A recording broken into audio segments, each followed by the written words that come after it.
जिन साथियों को संपर्क किया गया उनमें से एक से बातचीत हुई और उन्होंने बताया कि लगभग 40 विधायकों को तोड़ने की तैयारी चल रही है। और कल जो खुलासा किया गया माननीय सांसद संजय सिंह ने किया, उसमें जो आंकड़े निकल के आए उस हिसाब से अगर देखा जाए तो एक विधायक को खरीदने के लिए भारतीय जनता पार्टी 20 करोड़ रुपए ऑफर कर रही है। अगर 40 विधायक तोड़ने की कोशिश कर रहे हैं वो लोग, तो 20 को 40 से जो अगर मल्टीप्लाई करें, वो मैथ्स देखें हम, तो लगभग 800 करोड़ रुपए जो है भारतीय जनता पार्टी, ये काला धन ही होगा, लेकर खड़ी है विधायकों को, दिल्ली के विधायकों को तोड़ने के लिए।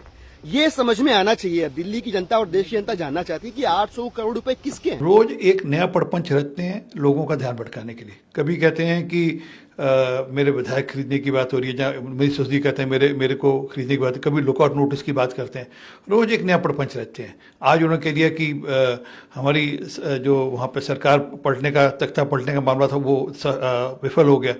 तो मूल मुद्दे से लोगों का ध्यान भटका रहे हैं। मूल मुद्दा है 144.36 करोड़ का जो आपने रेवड़ी बांटी, और ये झूठ बोलकर कि मैंने कोरोना काल के कारण से माफ किया, जबकि पॉलिसी लागू हुई 17 नवंबर में और कोरोना खत्म हो चुका था मार्च में पिछले साल, और नवंबर के बाद आपने वो रेवड़ी बांट दी उन लोगों को 144.36 करोड़ की। उस बारे में बात नहीं। भारतीय जनता पार्टी कई दिनों से कोशिश कर रही है कि आम आदमी पार्टी को, दिल्ली सरकार को गिरा सके।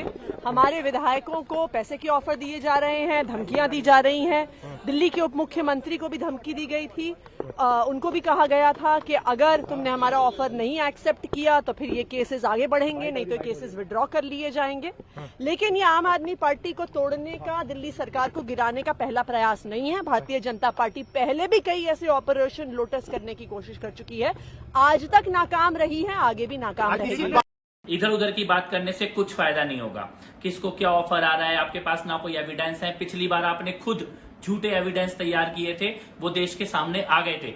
लेकिन आज देश केवल एक सवाल पूछता है आम आदमी पार्टी से, केजरीवाल क्यों बिके शराब माफिया के हाथों, सिसोदिया क्यों बिके और कितने में बिके शराब माफिया के हाथों, सत्येंद्र जैन क्यों बिके और कितने में बिके हवाला कंपनी वालों के हाथों।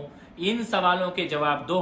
कई बार क्या है, विधायक फोन वगैरह नहीं रखते अपने पास, कई बार किसी मीटिंग वगैरह में होते हैं तो संपर्क नहीं हो पा रहा है। हमारा ये मानना है, मुख्यमंत्री की मीटिंग है, मुख्यमंत्री से साथ मिलना है एक विधायक के लिए, मुख्यमंत्री की मीटिंग से बड़ा कुछ नहीं। हमारा मानना है आम आदमी पार्टी की सरकार नहीं गिरेगी। दिल्ली वालों को आश्वस्त करना चाहते हैं, सरकार स्थिर है, मजबूत है।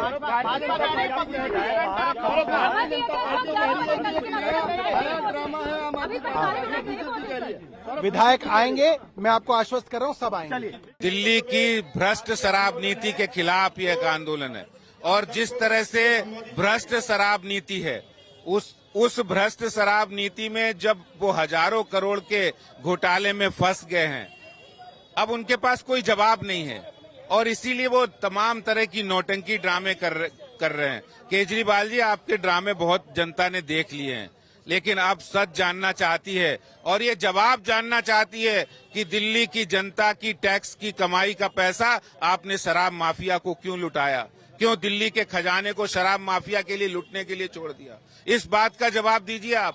दिल्ली की जनता जवाब जानना चाहती है कि रिहायशी कॉलोनी में आजादी के बाद कभी भी ठेके नहीं खोले गए। पहली बार दिल्ली में अरविंद केजरीवाल ने रिहायशी कॉलोनी में ठेके खोले। आज दिल्ली की जनता कह रही है आप नहीं पाप है, भ्रष्टाचार की बाप है। देश और दिल्ली के लिए आज आम आदमी पार्टी अभिशाप बन गई है।